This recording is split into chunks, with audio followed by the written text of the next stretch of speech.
ассалому алайкум бинандагони азиз, инак барномаи навбатии Шакаристон меҳмони хонаҳои шумо. барномаи Шакаристон барномаест дар мавриди шеъри волои хоҷа Камоли Хуҷандӣ, дар мавриди ашъори нови шоири халқии Тоҷикистон Фарзона. ва мо ҳар дафъа ғазалеро, шеъреро барои шумо таҳлил мекунем ва фикр мекунам ки ин барнома воқеан як барномаи сабз пайванд аст. ин барнома як барномаи шакарпайванд аст. мо мехоҳем шеъри имрӯзро бо шеъри дирӯз, шеъри дирӯзро бо шеъри имрӯз бипайвандем ва барои онҳое ки ба шеър, ба сухан, ба каломи бадеҳ таваҷҷӯҳ доранд ҳарфҳое занем, то барои онҳо ин барнома равзанае бошад дар мавриди маърифати шеъри баланд. ва мо ҳар дафъа бо суханварон, бо суханшиносон, бо адабиётшиносон суҳбат мекунем. назари мухталифи муҳаққиқон, адибонро дар мавриди шеъри волои ин ду нафар суханвар барои шумо манзур месозем. ва дӯстони азиз, имрӯза барномаи мо ба шеъри Камол бахшида мешавад, ба як ғазале ки воқеан он ғазал аз беҳтарин ғазалҳои шайх Камоли Хуҷандӣ аз дивони ӯст. ва мо имрӯз дар барномаи навбатии Шакаристон як нафар суханшинос, адабиётшинос дар баробари ин воқеан ҳам як нафар шоири ҷавони муқтадири муосир Баҳромҷон Раҳматзодро даъват кардем. мо шуморо ба барномаи имрӯза хайрамақдам мегӯем ва фикр мекунам ки Баҳромҷон, мо имрӯз барои бинандагони азиза мо метавонем ки як ғазали шайх Камоли Хуҷандиро шарҳ диҳем. ва ман андеша мекунам ки азбаски имсол 700-солаги чи аст, шайх Камоли Хуҷандӣ аст, зодрӯз аст. ба фикрам ҳам сол зодсол аст, зодрӯз аст. имсол мо 700-солаги Камоли Хуҷандиро қайд мекунем. дар ин маврид албатта қарори ЮНЕСКО ба тасвиб расид ва албатта фармону дастури сарвари давлат аст дар мавриди он ки мо дар сатҳи баланд ин санаро қайд кунем. ва фикр мекунам ки дар радифи ҳамаи он чорабиниҳо яке аз матлабҳои асосӣ ин ворид шудан ба шеъри волои Камол аст ва дарку фаҳмиши шеъри Камол аст. ва ман агар шумо иҷоза фармоед, алон он ғазала аз коргардон хоҳиш мекунам ки дар садои ҳунарманди мардумии ҷумҳурии Тоҷикистон, воқеан як ровии хушадои мо, Обиҷон Назарзода барои бинандагони мо шунавонанд ва мо ғазалро байт ба байт таҳлил кунем.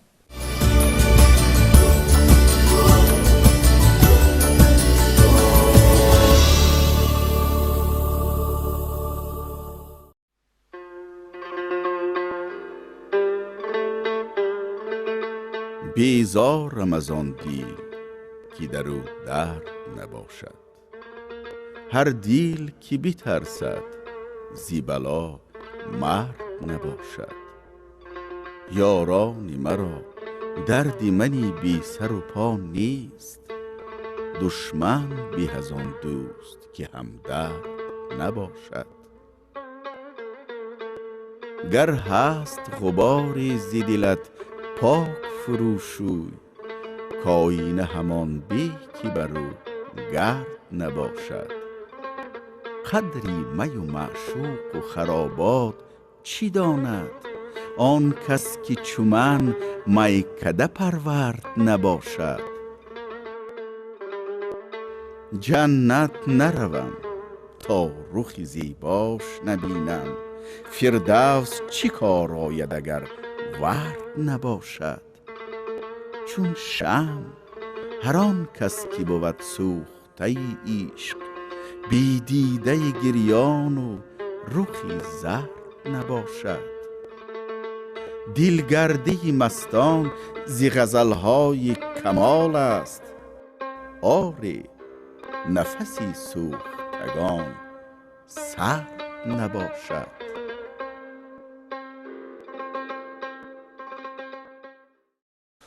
хуб, Баҳромҷон, ман мехоҳам байти аввалро аз ғазали мазкур хонам.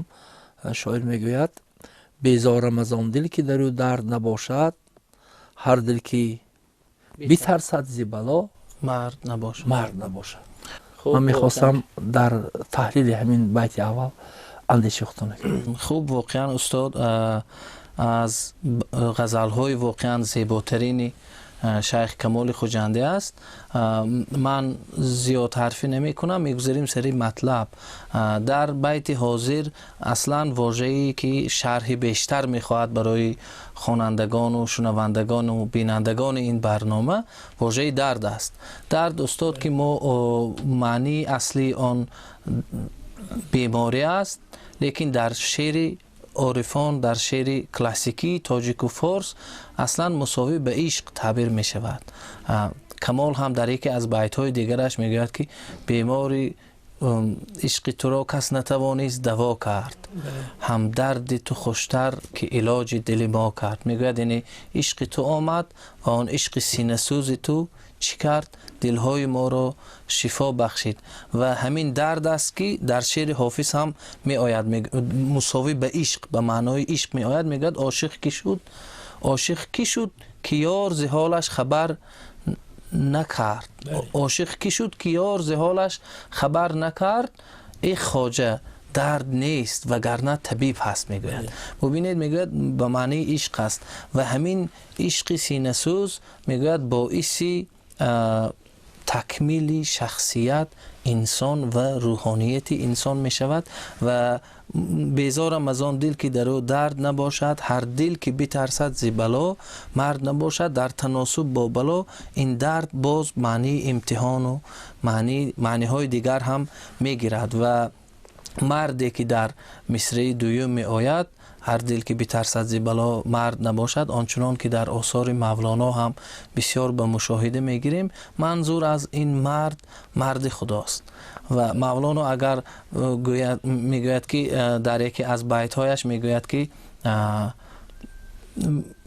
مردی را، بیت خاطرم نآمد، مرد را از گرد فرق می باید. همین خیلی معنی داشت. میگوید مرد را از گرد فرق می باید. تو که تو با مرد باش، با گرد سر و کار نگیری. یعنی و اگر در آثار دیگر خودش هم مولانا اگر در مورد مرد توجه کنید، اگر خواهد که منظور از مرد خدا نباشد، با پیونده که خرد کننده اک میگوید مردک، یعنی که منظور از مرد اینجا مرد خدا، مرد راه سالک و همان عارف است. بله، خب اینجا یک افتتاح زیبا است. بیزارم از آن دل که در او درد نباشد، هر دل که بترسد ز بلا مرد نباشد. ولی من یک سوال داشتم در همین مورد که برای چه همین صفت مرد بدیل منصوب میداند کمال؟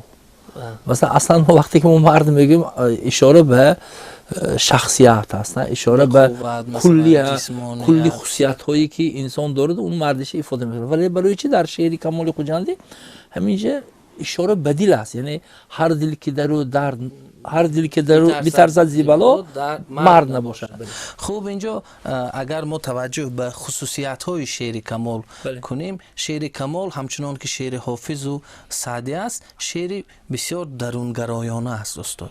شعری که با باطن انسان بیشتر کار میکند، با عواطف باطنی انسان، عاطفه هایی که در بطن انسان است. و در برابر آن که کمال مثل عارفان پیشین، مثل عنعنه هایی که در عرفان بودند به باطنگرایی چی است؟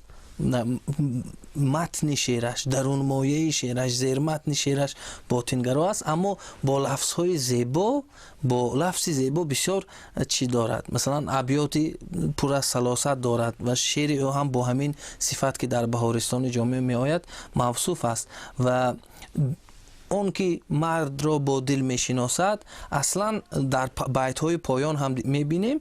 مثلا در کتاب های دیگر عرفانی یا مثلا در قول دیگر عارفان بیشتر همین صفت دل داشتنی مردها، مرد یعنی مردی را و عارف و سالک ترنم میشد. مثلا یک قول هست که یک بزرگوار گفته بود است که این سینه پر از سوز هست، درد هست و علم و دانستنی ها هست، ولی سینه دیگری نیست که من بگذارم.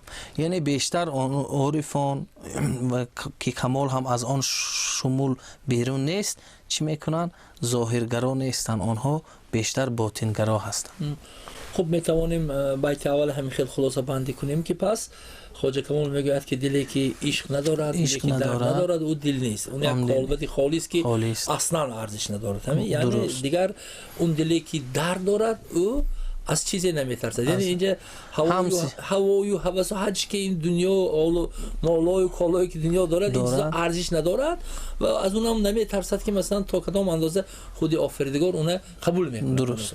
خیلی یعنی ابتدای زیبایی همین غزل همین است. خب مثل بیت دوم، یاران مرا درد منی بی سر و پا نیست، دشمن به از آن دوست که هم درد نباشد.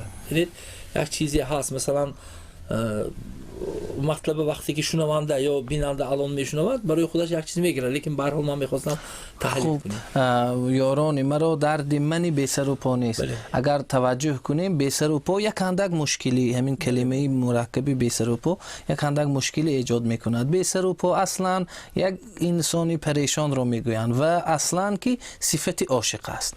یاران مرا درد منی بی سر و پا نیست و همین صفت که بیشتر به عاشقان منسوب میشود در ابیات دیگری کمال هم بسیار به نظر می رسد. مثلا به معنای بیخودی میگوید رفتم از دست منی بی سر و پا را دریاب، پادشاهی ز سر لطف گدا را دریاب. ببینید و معنی های دیگر هم میگیرد، لیکن همین صفت عاشق است معنی اساسیش. میگوید یاران مرا درد منی بی سر و پا نیست، دشمن به هزان دوست کی همدرد نباشد. در همین بیت اگر به معنی ظاهری شعر که اصلا هم ظاهر و باطنی شعر بسیار پیوند قوی میگیرند نظر کنیم، میگوید یاران من اصلا که از درد عشقی که من دارم خبر ندارند و وقتی که آنها از سوز دل من، از جهان باطنی من آگاهی ندارند و با من هم غم شریک و هم شریک نیستند، پس دشمن به از این گونه یاران است که چی ندارند، با کس همدردی ندارند و به همون قولهای با زبان ناب مردم هم تکیه میکند که مثلا دوستی که همدرد نیست از دشمن بدتر است و مثل این مسائل های زیادی هست که استاد شما از این آگاهی دارید. و یک چیزی دیگر هم اگر در مسئله هنر گیریم استاد، دو بار درد را در قافیه می آورد لیکن به معنی های کاملا دیگر و مختلف. بله.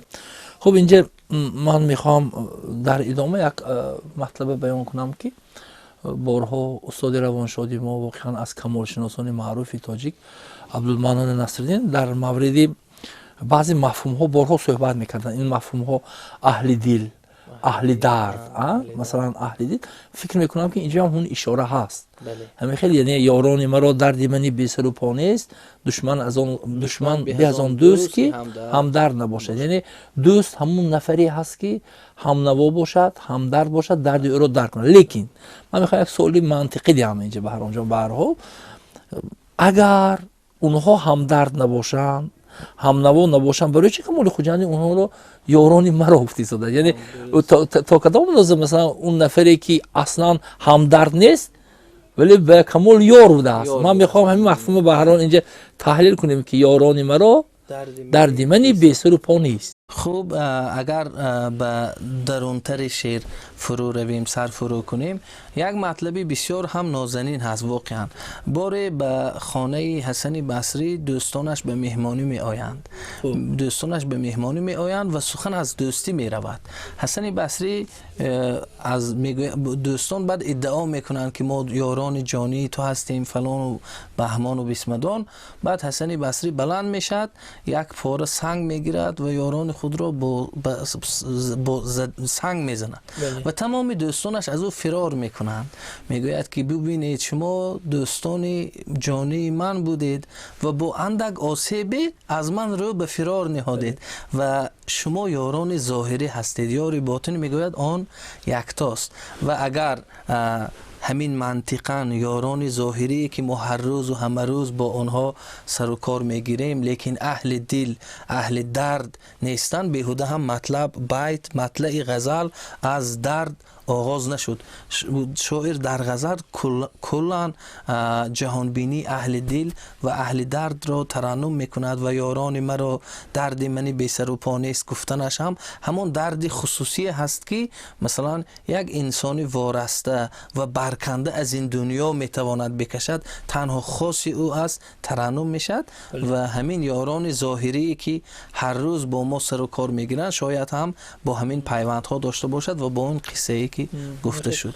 لیکن اون قصه ای که شما گفتید بهترین قصه است و همونجا در ادامهش یک مطلب دیگر هم هست. مثلا در ردیفی اونهایی که یک حکمتی دیگر در مورد حسن بصری در یاد ندارم، یکی از مشایخ بزرگ وقتی که رو میبرن میخوان به دار آویزن سنگسار میکنن با قرار همون والی دیار قرار میشود که به او سنگ پرتاین سنگسار کنند و میبیند که همه او رو سنگسار میکند، ناله نمیکند و یکی از دوستانش به خاطر آنکه او را هم به محکمه نکشند و نپندارند که او دوستی اون شیخ است، میبیاد و یک برگ یک گل میاندازد و او به گریه میدارد و میگن که تو اینقدر نفر رو به تو سنگ زدن ولی یک نفر.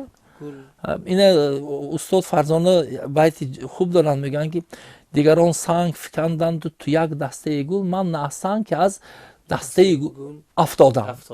یک بیت دارن.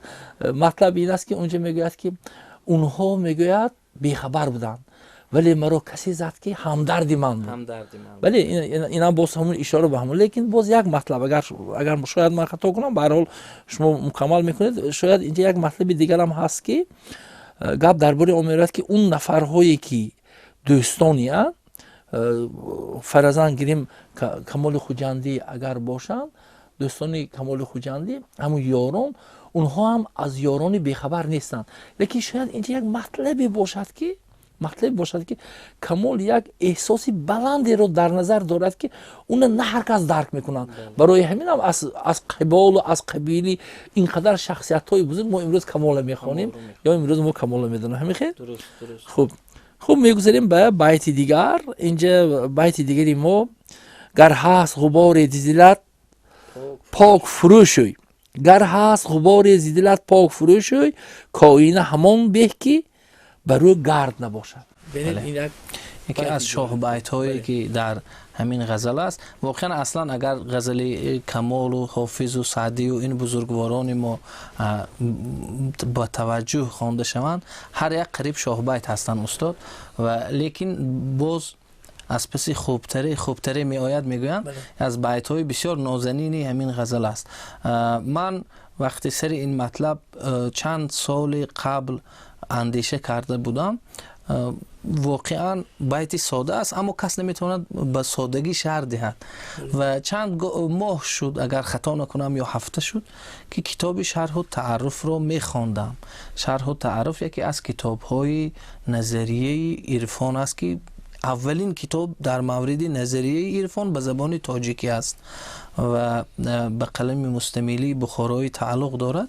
یک مطلب بسیار عجیب دارد، میگوید راستی را آنچنان در باطنت راست کن، در دلت آنچنان راستی را راست کن که کسی تو را بیند راستی را دیده باشد و گرد را از آینه دلت آنچنان فرو شوی که آینه ظاهرت تمام نمای آینه باطنت باشد. ببینید همین مطلبی که در شعر کمال ترنم شده است، اگر هست غبار ز دلت پاک فروشوی، اگر منظور همین غبار ظاهری که در دلهای ما هست فهمیده شود هم باز معنا چی است خوب است. میگوید که اگر در دل کینه و غبار یا مثلا نافهمیه یا یگان حس بدی داشته باشی فروشوی که دل آینه است و آینه همان بهتر که بگرد باشد. اما در این بیت غبار منظور علایق دنیوی است استاد. کمال که انسانی وارسته است و برکنده از دنیای ما، میگوید به این علاقه ها، به این بستگی ها و دلبندی هایی که در دنیا داریم، هوای و هوس و دیگر چیزها، چی میگوید؟ اینها مثل غبارند که در دلهای ما نشستند و اینها رو باید که تو از دل پاک شوی، زیرا دل این آینه حق نما است و همون آینه بهتر که بگرد باشد و صاف باشد. بله. خب اصلا فکر میکنم که خودی مفهوم آینه در اشعار سخنورانی ما نهایت وسیع است. بسامدی زیاد دارد. بغیر از این آینه در اغلب موارد همون انعکاسگری مفهومی هم دل انعکاس میکند. همین خیلی اگر مطلب و اینجا هم بینید که گر هست غبار زیلت پاک فروشوی کاینه همان به که برو گرد نباشد. این همین اشاره کاینه همان به که در رو گرد نباشد. من همین خیلی اندیشه میکنم که وقتی که در روی آینه اگر گرد نباشد انسان میتواند خودش عکسش زیبا بیند. و گفته ایستاده است که انسانی هم که اگر از اون گرد و غبار چه خیلی گفتیم علایق زندگی و هوای هوس اگر پاک و بی‌آلایش باشد، پس هم در نزد آفریدگار و هم در نزد بنده او برگزیده است، بهین انسان است. یعنی اینجا یک نکته گیریم تربیوی اشعار کمالا میتونیم خیلی برکشیم. معنی تربیوی هم برکشیم که انسان باید کوشش کند که دلش تازه کند و کوشش کند که انسانی کامل و مکمل باشد. میخیر درست. خب سپاسگزاری میکنم از شما و همینجا که ما 3 بیت یک غزل کمال خواجندی را توضیح دادیم، خوب می بود که همین غزل در صدای موسیقی از جانب هنرمندی خوانده شود و من این لحظه خواهش میکردم از کارگردان که این غزل که در اجرایش یک سراینده ممتاز ما حسین جان یوسفوف روی کار آمده است برای بینندگان منظور سازند.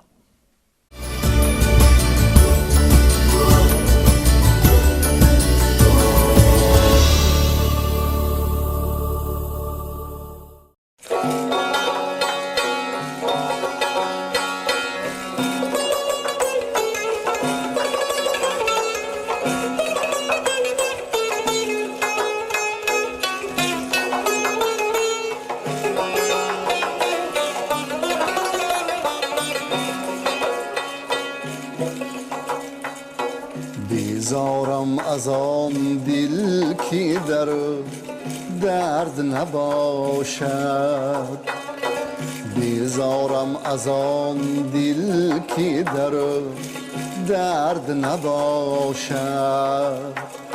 هر دل که بترسد ز بلا مرد نباشد، هر دل که بترسد ز بلا مرد نباشد.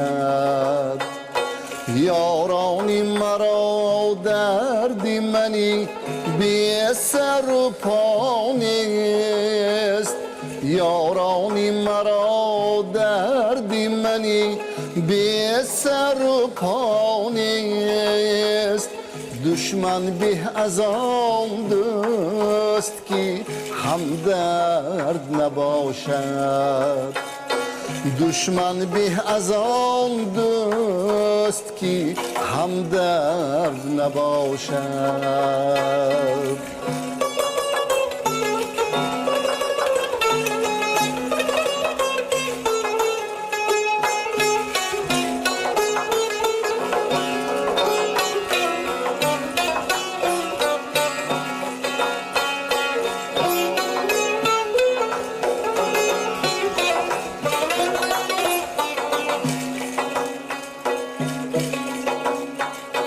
گر هست غبار ز دلت پاک فروشی، کاینه همان به که در گرد نباشد.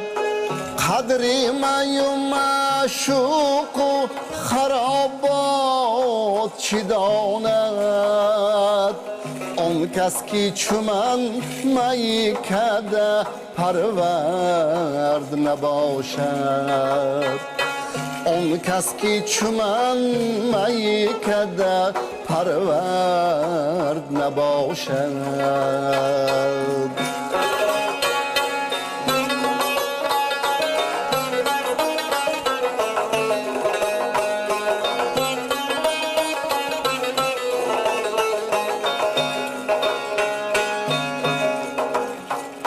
جنت نروم تا رخی زیباش نبینم، فردوس شکار آید اگر ورد نباشد.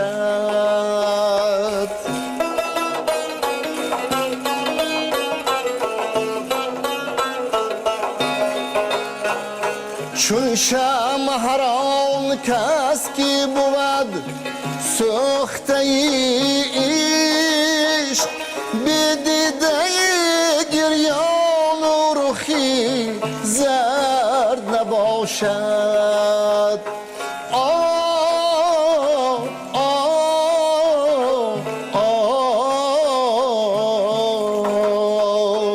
دلگرمی مستان زی غزل های کمال است، دلگرمی مستان زی غزل های کمال است. آر نفسی سوختگان سرد نباشد، آر نفسی سوختگان سرد نباشد. بیزارم از آن دل که در درد نباشد، هر دل که بترسد زی بلا مرد نباشد. دشمن به از آن دوست که همدرد نباشد.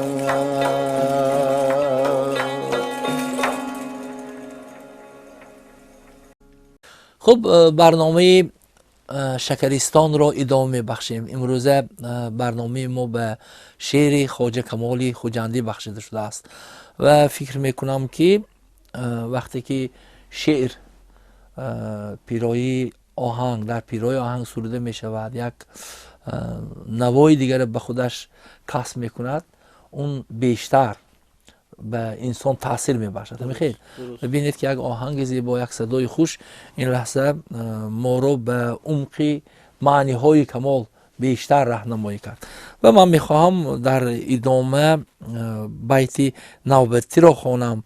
قدری می و معشوق و خرابات چی داند، آن کس که چو من می کرده پرورد نباشد.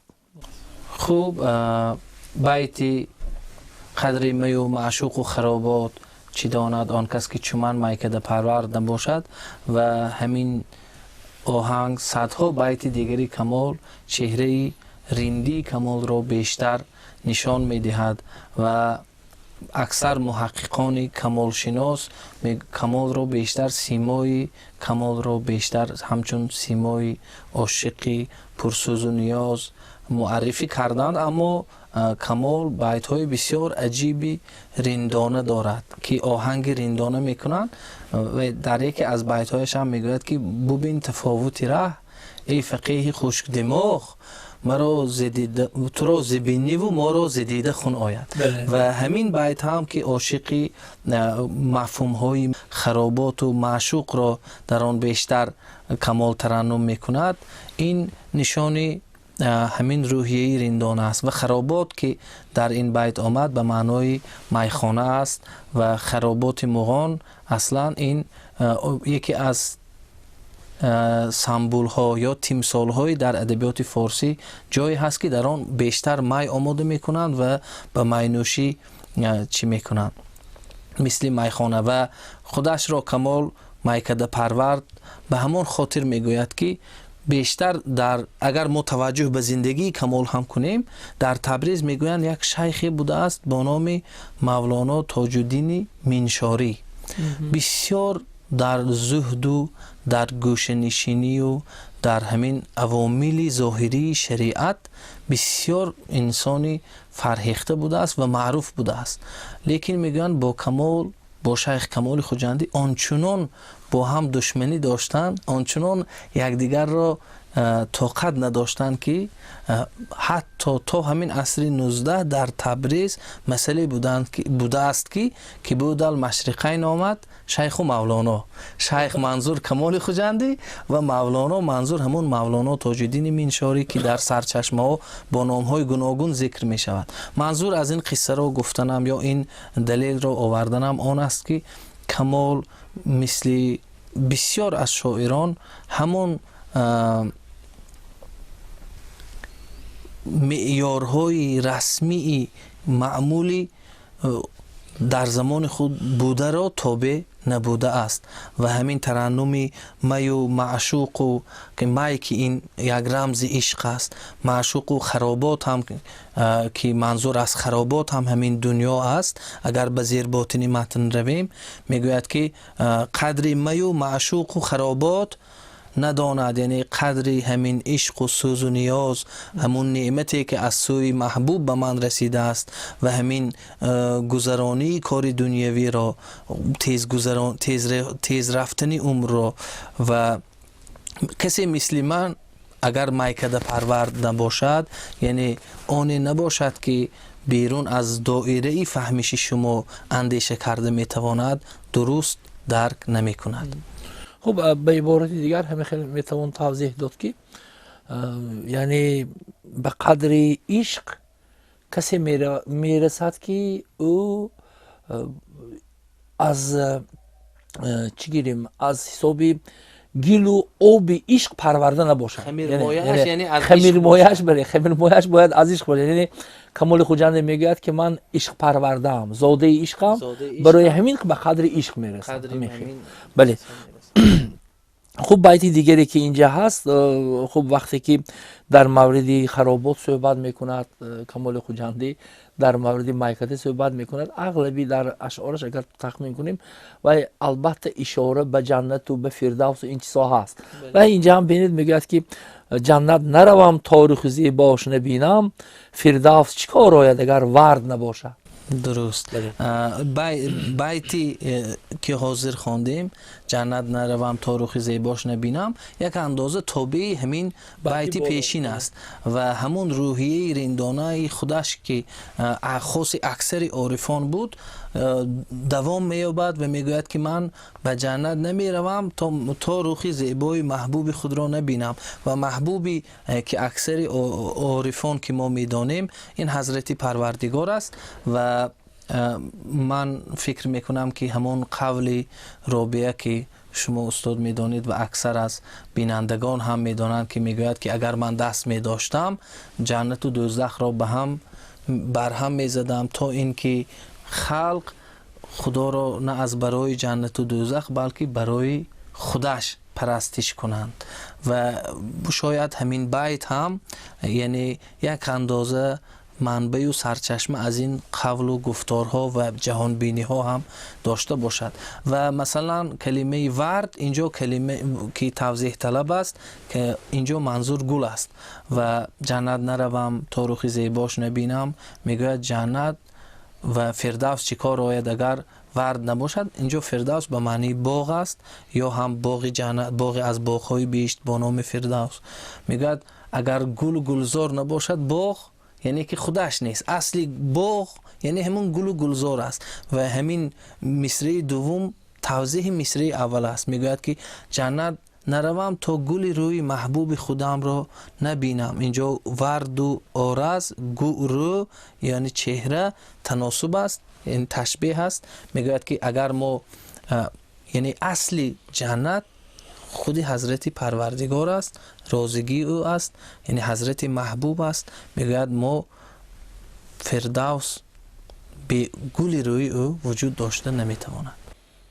خب اینجا یک چی تابش معنی دیگر هم هست اگر توجه کرده باشید، میگه جنت نروم تاریخ زیباش نبینم.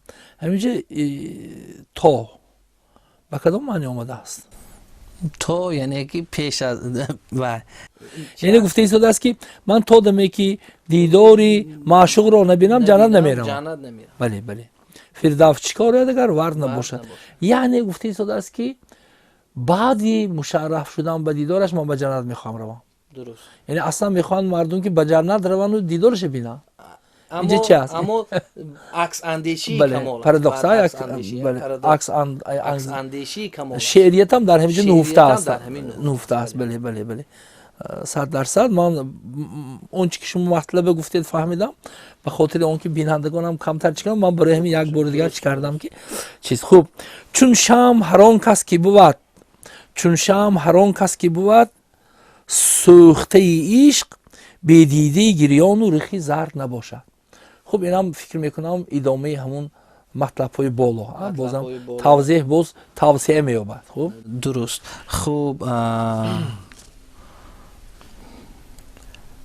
یعنی دیده گریان و رخ زرد داشتن این از صفت‌های معمولی عاشق در شعر ادبیات، در ادبیات تاجیک است، ادبیات کهنسال ما است و باز همین صفت عاشق را می‌بیارد. میگه چون شمع هر آن کس که بود سوخته عشق به دیده گریان و رخ زرد نباشد و شمع اینجا سمبول عاشق است، تمثال عاشق، یعنی کمال خودش را به شمع تشبیه میکند و اگر درستتر اندیشیم شم گریستن شم و این چیزها هزار بار در ادبیات ترنم میشن.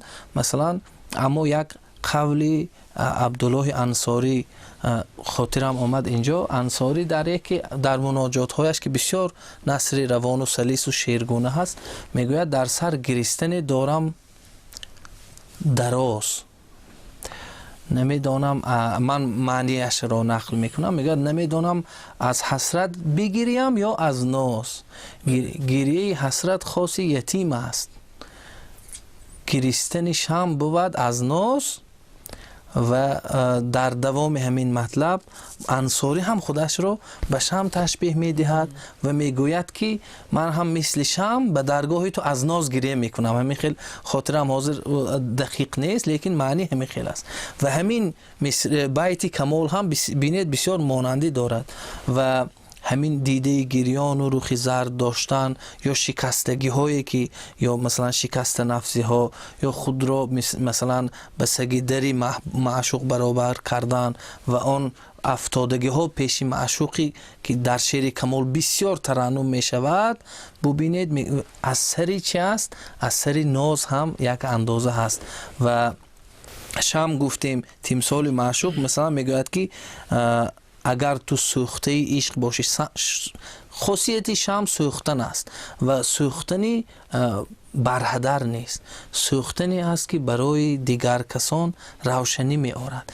یعنی راهنمایی می کند. یک اندازه شم سینتزی انسانی راهنما بوده می تواند، یعنی عمل شم سینتزی عمل انسانی راهنما. می گوید که چون شم اگر کسی سوخته عشق باشد همیشه دیده گریان دارد و رخ زرد دارد. معنی دیده گریان و رخ زرد داشتن دلی عاشق داشتن و عاشق پیشه بودن است، نه تنها مثلا به محبوب یا مثلا به محبوب مشخصی زمینی و آسمانی، به زندگی و به فلان و به مقصدها و مرامهای خودش. اگر ما فراتر از موضوعی منحصر به غزل رویم استاد.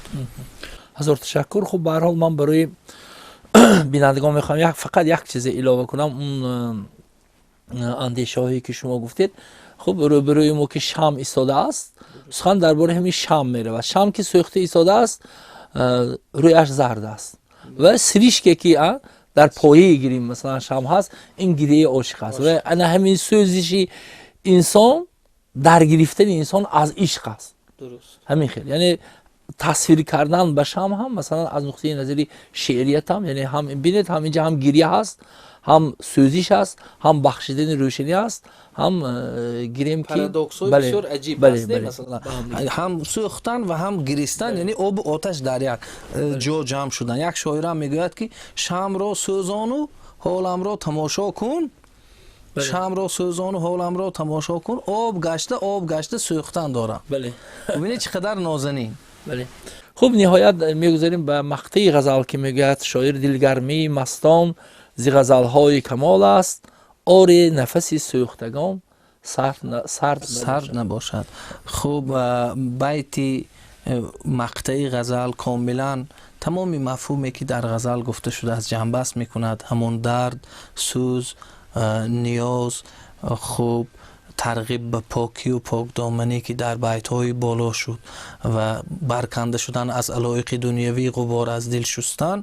اگر تمام همین صفات‌ها را جمع کنیم میگوید در چی است؟ در یک کلمه که در سوزشش هم بیتی پیشتر توضیح شد، همین نفسی سوختگان است و نفسی سوختگان سرد نبودن، سرد بودنی نفس اصلا که خودش شوم بودنی نفس است. یعنی دم و نفسی شوم داشتن، یعنی منحوس بودن است. استاد میگوید که دلگرمی مستان ز غزل‌های کمال است. یعنی اینجا مستان شاید هم همان سالکان راه هستند، عاشقان هستند. مستی بیشتر به همان بیخودی و عشق میکشد که در شعر بسیار تناسب میشود و تشبیه میشود. میگوید که این غزل هایی که کمال میگوید همه مایه از سوز و ساز عشق دارد و برای همین هم دلگرمی مستان است و نفسی سوخته دل سوخته کمال که در این غزل ها دمیده است. میگوید برای همین نفسی سوختگان سرد نیست، یعنی مبارک هم هست. یک اندازه اگر نفسی سرد داشتن منحوس و شوم بودن باشد، نفسی سوخته داشتن این مبارک و همایون بودن است. یعنی کمال میگوید که غزل های من به انسان ها گرمی میبخشد، به انسان ها امید میبخشد، به انسان ها محبت عشق میبخشد. یعنی انسان ها در مجموع اگر گیریم از غزل کمال میتوانند برای خودشان هم یک حرف راهنما داشته باشند، هم یک احساسی بزرگی محبت داشته باشند. یعنی در مجموع همین غزلی که امروز ما تحلیل کردیم از نظر شما خوب اگر در مجموع در موردی مثلا همین غزل یا خاصتا دلخواه غزل کمال صحبت کنیم، ما میتونیم ساعت‌های زیاد صحبت کنیم استاد. و چی است خودی زنده بودنی کمال، شعر کمال تا امروز و زنده تر از شعر بسیار شاعران بودنش بازگوی چی است که بازگوی آن است که ما از همین غزل فرزن از همین غزل می توانیم هم نیازهای معنوی خودمان را برآوریم، از عالم معرفت و معنویتی گذشتگان بهره‌مند گردیم، هم نیازهای حسی و روانی خودمان را برآوریم که از محبت، از سوز، از عشق و هم نیازهای اخلاقی خودمان را هم برآوریم که استاد بیت‌های اخلاقی و تربیوی بسیار زیبا بود. ما می توانیم هم نیازهای اخلاقی خودمان را هم برآوریم. خود استاد در شرح هم گذشت مثل همون بیتی که آینه داشت، بیت های تربیوی بسیار زیبا بود و اگر با تعمقی بیشتر، با عمقیتی بیشتر اگر به سری غزل های کمال فرو رویم، ما صدها دری معنی و هنر برای خودمان باز میکنیم. بسیار تشکر. به هر حال من میخوام ذکر کنم که اطراف این 7 بیت غزل کمال خوجندی که ما صحبت کردیم باز اندیشه و حرف‌های زیادی هستند که میسازد هینی مثلا ژرفتر نظر کردن، هینی بیشتر موردی تحلیل قرار دادن، باز میشود که حرف‌های دیگر گویم. برای همین اون تحلیل، اون شرحی که ما اینجا روی کار آوردیم، این شرح و تحلیل 2 نفر هست و یک نفری هست که نظری خود ما گفتیم. برای همین ما در نزد دریای غزل کمال خوجندی ایستاده میگوییم بله جرعه نوشیدیم یا اصلا دریای گوهربارش شاید یک ذره‌چه برداشتیم. خب فکر میکنم که امروز ما یک غزل کمال خوجندی را تحلیل کردیم، ولی من برای بینندگان گفتنی هستم که در برنامه شکریستان 2 بخشی دیگری است. بخشی کوتاهی داریم به خاطر آن که یک اندازه بینندگان ارجمند، اونهایی که به شعر کمال توجه دارند، یک دریچه دیگری را باز کنیم.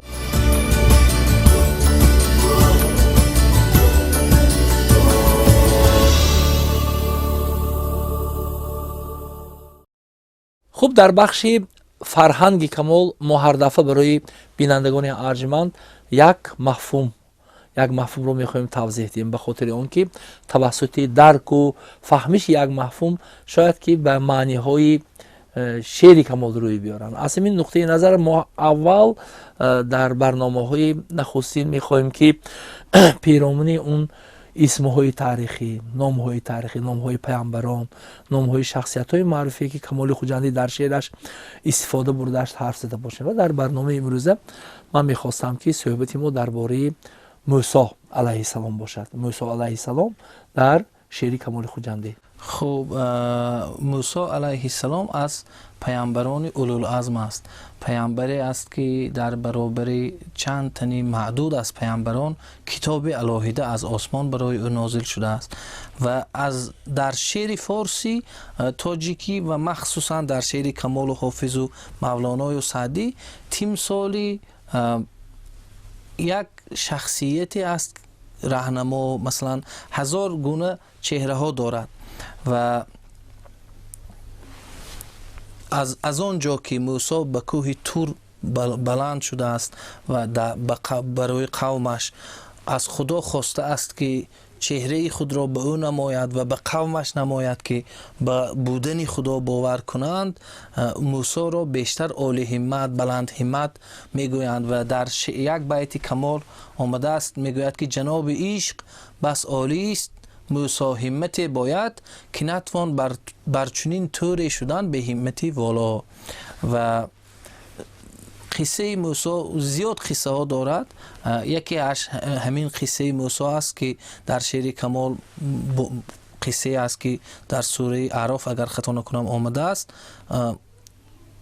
موسی به کوه تور بالا می شود، به خدا می گوید که چهره خود را به من نمای و خدا می گوید تو مرا نخواهید دید و چهره خود را به کوه می نماید و کوه به سرمه تبدیل می یابد. همین طور است. و یک قصه دیگری موسی که بسیار در شعر کمال هم آمده است، در شعر حافظ و مولانا هم آمده است، همون قصه ملاقات موسی و خضر است که من میخوام برای درستتر درک کردن شعر کمال و شناختن چهره موسی مختصر همین قصه را هم میگویم. موسی یک روز از خدا سوال میکند که از من هم دانشمندتر هست. خدا بعد برای درک کردن موسی که بندگان برگزیده خدا زیاد هستند، او را به ملاقات به خضر راهنمایی میکند و با خضر ملاقات میکنند و چند حکمت از عمل خضر بود که موسی آن را درک نمی کند. از خضر سوال می کند و سوال آن حکمت و خضر آن حکمت های عمل های خودش را می گوید. در یک بیت کمال همین قصه موسی و عصای موسی شایسته دست و پای شل نیست آمده است. و یک قصه دیگر هم که ید بیضا که بسیار می آید، یعنی دستی سپید، این هم خاصی صفت موسی است. میگوید که خب موسی یکی از معجزه هایش آن بود که دست خود را زیر دامن میکرد و چون بیرون میکرد نور سپید از آن دست ها خارج میشد. و همچنین بیت های زیاد یا قصه های زیاد است که از همین اساسی ترین سه چهره موسی است که در ادبیات بسیار ترنم می شود. بله، در زمینه قصه موسی، در زمینه شخصیت موسی، در زمینه معجزه موسی، کمال خوجندی مضمون و معنی های تازه افاده کرده است، فکر اندیشی خود را بیان کرده است.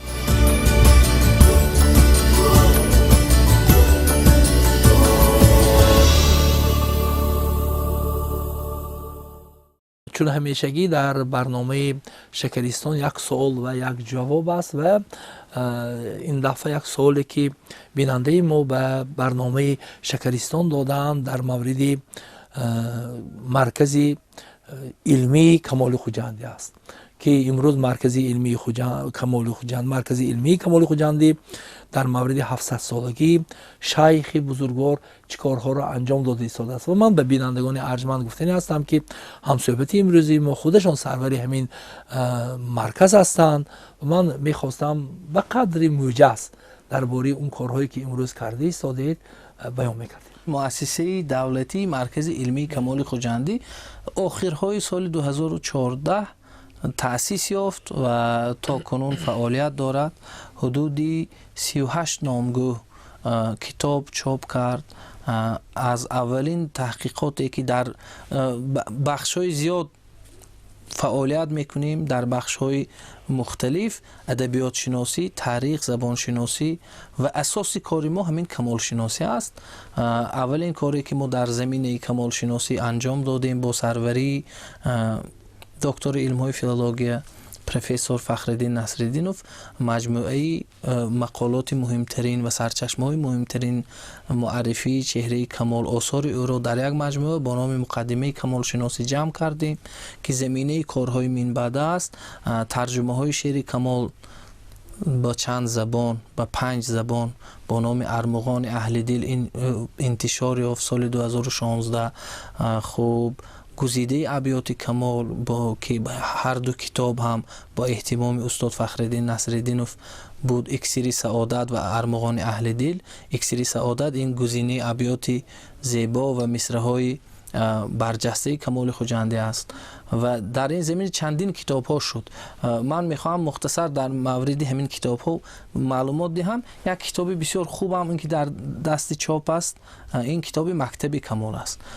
در آن حدود 190 شاعری پیروی کمال با نمونه شعرهایشان جمع شده است، شعرهای جوابیشان. این در دست چاپ است. خوب یک کتاب دیگری هست با نام، من میخوام پرسم که همین مکتب کمال اشعار شاعران معاصر است یا اونهایی که بعد کمال اصلای دیگر هم هستند؟ یک غزل کمال رو گرفتیم، چند جوابیه باشد پی هم گذاشتیم از نو واسه کدام عصر؟ بعد کمال، یعنی نوبسته به کدام هم. بله پیروان مکتب کمال. هدفی من این بود که مبادا سخن درباره ادبیات معاصر میرود یا عموما بعدی؟ بعد کمال، عموما بعد روزگار کمال از جامی و کاتبی و خیایی و اسمت و بساطی و تمام شاعران معروفی که در پیروی کمال شعر گفتند و این هم یک زمینه اساسی برای نوشتی دانشنامه کمال خواجنده است. کتاب اساسی که ما میخواهیم بخشیده به جشن 700 سالگی کمال خواجنده نشر کنیم، این دانشنامه کمال خواجنده است. و یک کتاب دیگر هم جمع آوری شده ایستاده است، جمع آوری شد و در دست چاپ است. اینم کتابی کمال در آینه تذکره ها، متن 70 تذکره در مورد کمال. بسیار کتاب عجیب است و یک مجموعه و یک منتخب غزلیات کمال در اساس چندین نسخه های خطی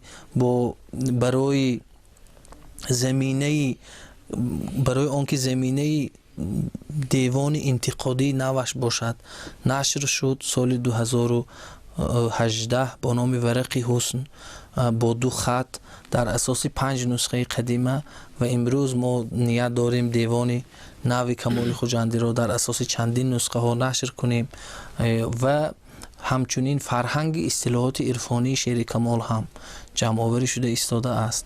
حدود 100 اصطلاح توضیح شد در این فرهنگ و فرهنگی ترکیبات شاعرانه شعر کمال، فرهنگ کنایات سخن کمال. بسیار سمتا هست و صحبت دراز نمی کنیم. اگر چی باشد در برنامه های آینده یا در محفل ها ما یگان از این کتاب ها رو معرفی خواهیم کرد. بله، برنامه شکرستان هم کوشش میکند که هر دفعه یک کتاب، یک کاری مؤسسه دولتی مرکز کمال خواجنده رو برای بینندگان عزیز معرفی کنه. خوب دوستان عزیز، من از بهرام جان رحمتزاد که امروز یک صحبت علمی، یک صحبت ادبی، یک صحبت زیبایی در مورد یک شعر کمال خواجنده داشتن سپاسگزاری میکنم. از هیئت ایجادی سپاسگزاری میکنم و اونهایی که تا این لحظه ما رو تماشا کردن تشکر میکنم و امیدوار هستم که تا برنامه دیگری شکرستان ما و شما صحت و سلامت برسیم. خیر عزیزان، تا برنامه دیگر در تلویزیون.